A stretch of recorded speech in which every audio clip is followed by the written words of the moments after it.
পুকুরকে সুস্থ এবং জীবন রাখতে আমরা বেশ কিছু পদ্ধতি অবলম্বন করি। তার মধ্যে অন্যতম একটা লবণ হলো পটাশ এবং লবণ ব্যবহার।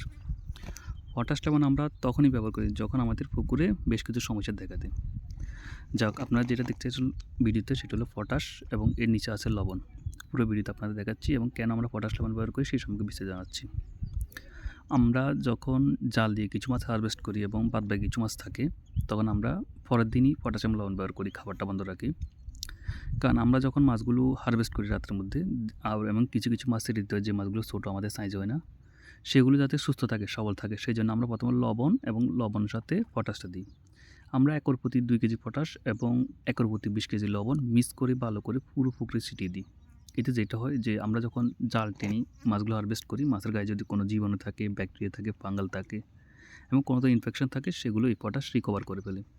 দ্বিতীয়ত, আমরা যখন জাল টানি পুকুরের তলার মধ্যে যদি কোনো ধরনের ভাইরাস ব্যাকটেরিয়া থাকে কিংবা বর্জ্য থাকে, সেগুলো পানি উঠে যায়। এতে মাছগুলো ফুলকার সমস্যা হয়, পাখনার সমস্যা এবং এই জন্য মাছের যে লাল লাল দাগ, ক্ষত দাগ যেটা দেখেন সেটা হয়ে যায়। পটাশ এবং লবণ যখন আমরা মিক্স করে মারি তখন এই লাল দাগ, ক্ষত দাগ বা যেটা যে ব্যাকটেরিয়াজনিত দাগগুলো চলে যায়।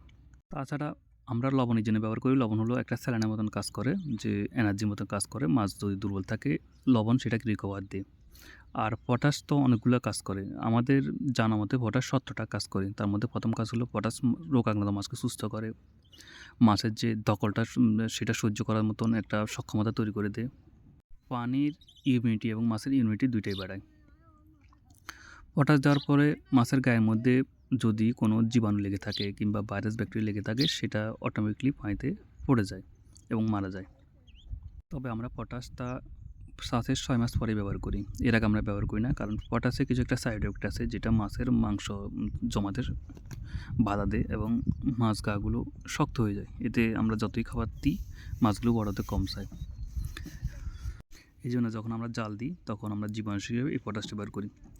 আর পটাশগুলো দেওয়ার ক্ষেত্রে আমরা পুরো পুকুরে সর্বোচ্চ যাতে প্রতিটা অংশে ছিটিয়ে পড়ে সেটা এনশিওর করতে হয়। কেননা এই পটাশ যতটুকু জায়গায় পড়বে ঠিক সেই জায়গাটায় আপনার জীবাণুমুক্ত হবে। পুরো পুকুরে সমানভাবে যদি আমরা সর্বোচ্চ ছড়িয়ে দিতে না পারি, তাহলে পটাশের পরিপূর্ণ রেজাল্ট পাওয়া যাবে না।